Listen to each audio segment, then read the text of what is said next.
Heto na guys, ang ating pinaka-paborito at ating gwapong makakapanayam, the one and only. Pakilala ka po. Hello everyone, I'm PJ Rosario. Okay, PJ, totoo ba na mas marami ka pang selfie kaysa tulog? Parang parehas konti. Ay, ChatGPT? Oo. Parehas konti. Talaga? Laging puyat, tapos wala pang selfie masyado. Okay. Kung ulam ka, ano ka at bakit feeling namin ikaw ang main dish? Siyempre, adobo. Adobo, bakit? Parang pag sinabi mo, pag tinanong mo isang Pinay kung ano yung ipagmamalaki nilang food na pwedeng panlaban nila, Oo. isang adobo sa mga choices. Wow. May pagkakataon ba na nagpa-cute ka pero ikaw lang ang kinilig? Parang wala naman. Wala. Hindi kasi ako mahilig magpakit. Hindi? Oo. Wala. Usually sila ang kinikilig sa'yo. Ay, di ko rin sure. Oo. Okay, kung magkaka-love team ka, sino at bakit siya ang kawawa? Ganon. Well, kung magkakalab team ako, ayaw magbanggit ng name, pero kung magkakalab team ano, mahirap kasi mas-stuck sa isang love team.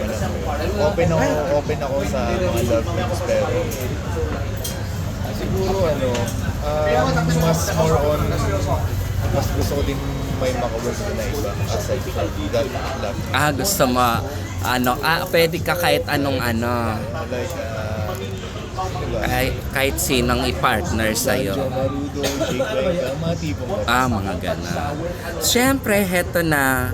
Kung magiging emoji ka, ano ka at bakit bagay na bagay sa'yo?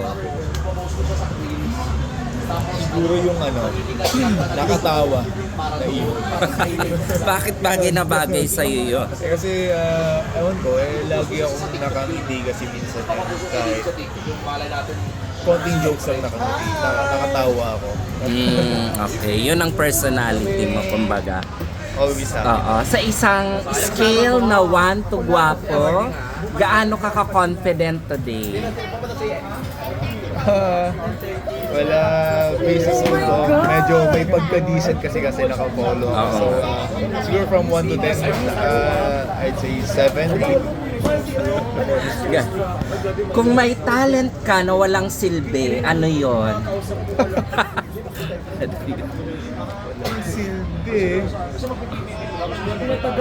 Gabi na yung ano. Napaisip ka, no? Parang ayoko isipin na walang silbi. Parang mas more on gusto ko isipin na parang meron ako ngayon. Anong talent pa yun na mo, naiisip? Anong talent yun? Pag wala akong gana kumilos or gumawa ng kahit ano, wala talaga akong gana. Na wala ka talagang naisip. Eto na. Mas nakaka-pressure ba ang camera o ang crush?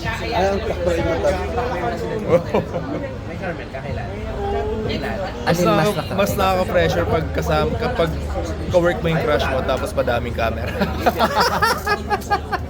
Oo, heto. May pagkakataon ba na feeling mo ikaw ang bida pero extra ka lang pala?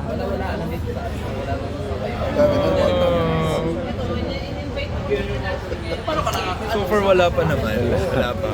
Wala kang feeling na gano'n. Wala. Wala pa naman ako naging as in bida na role, pero kung sakaling magkaroon, ayoko isipin na ako yung malaking karakter dun sa project na yun kasi lahat naman ng karakter importante. Mamalit man o malaki. Okay. So, very positive mindset ka. Yeah.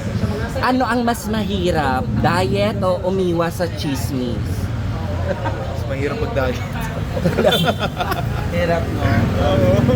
Kahit sabihin mong hindi ka chismos or chismosa pag may narinig kang kwento, parang ma-entertain ka eh.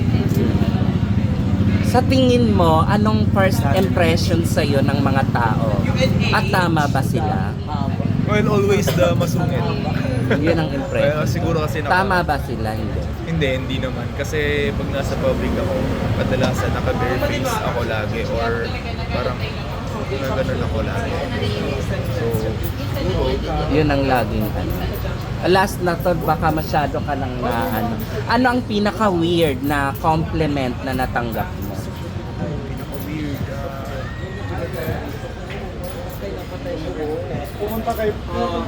Kapag sinasabihan ako na pogi, pero feeling ko hindi ako pogi. Bakit naman? Ewan ko. Kadalasan kasi mas gusto ko hindi mag-ayos masyado or very very comfy lang, alam mo yun. Tapos pag may nakasalubong akong kakilala or mga tropa na, ay parang alam mo ngayon, So- blooming or pogi. Pero knowing naman na sa sarili ko na hindi naman ako nag-ayos. Pero, kamusta naman yung pageant career mo? May chance pa bang sumali ka pa sa ibang pageantry? So far sa ngayon, siguro hindi. Ano yung huli mo ngang sinalihan na pageant? Mr. Grand Philippines Yun na ang huli mo? 2023. Wala ka na. Sina... Pan, di ba? Jeter Palomo. Ay, si Jeter. Ay, oo. Jessie Ginto. So, wala nang balak na masundan pa yon. Sa ngayon kasi, well, itinry ko naman lahat ng sa industry, modeling, pageantry, acting, business world. So far, mas nabigyan ako ng chance sa business world and acting industry. So, feeling ko mas dito na ako. Kasi tulad din ng sinasabi ko sa iba, pag may question ganyan, sinasabi ko lagi na I always have a backup plan in case hindi ito mag-workout, isang bagay or what. So, pinagsasabay ko talaga. Okay. Tell the viewers naman regarding your business. Kaya regarding sa business ko, syempre dito tayo sa kapitan ngayon na Ano ba kayo meron dito? akong isang franchise. Meron akong franchise sa Malate. Anong name? Cafe Thunder? Cafe Tan pa rin. Pero PJ's Corner underway name. Since franchise siya. Pero we're partners pa din. Partners. Yeah. Ayan. So again, we are happy to have a conversation with you.